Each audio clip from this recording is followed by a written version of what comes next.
విపిఆర్పిలో member profile చేస్తున్నాము.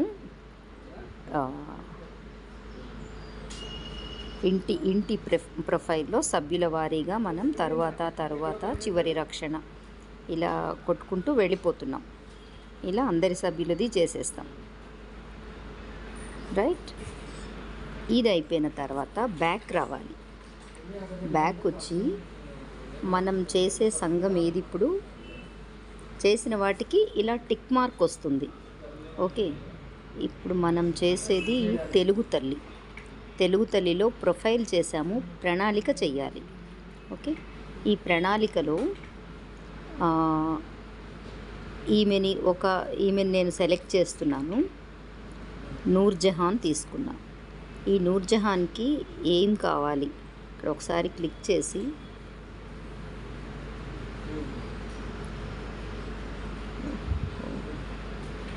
ఆమెకి farming ఏది కావాలి. ఓకే, ఫార్మింగ్ తీసుకున్నాను. ఋతువు ఖరీఫ్ తీసుకున్నాను. పంట రకము కొత్తవి జోడింపమని అడుగుతుంది. అవును అంటున్నాను. వాళ్ళు వేసే రెగ్యులర్గా ఉల్లి ఎగ్జాంపుల్. ఏరియా సెలెక్టెడ్ ఎకర్స్ పెట్టాను. పంట ప్రాంతము 0.5 ఎకర్స్ తీసుకున్నా. దీన్ని ఓకే చేస్తున్నా. జతపరచవలసినవి తీసుకున్నాను.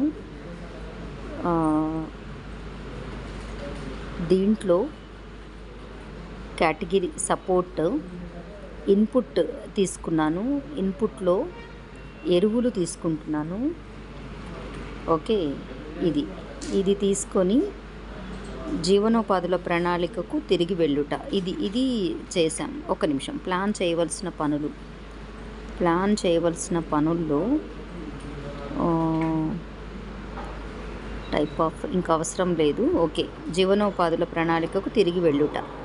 ఇలా ఇది ఎగ్జాంపుల్ ఒక ఆమెది చూపిస్తున్నాను నేను. ఇది చేసిన తర్వాత మనం తెలుగు తల్లి సంఘంలో ఇది చేసాం. ఇప్పుడు సంఘం మీద క్లిక్ చేస్తున్నా నేను. ఇక్కడ సారాంశం క్లిక్ చేస్తున్నా. వివోకి సమర్పించడానికి సారాంశం క్లిక్ చేసి డౌన్లోడ్ అడుగుతుంది. డౌన్లోడ్ పీడిఎఫ్ ఫైల్ జనరేటెడ్ వచ్చింది. మళ్ళీ బ్యాక్ వెళ్ళిన తర్వాత జీవనోపాధిని వివోకి సమర్పించండి.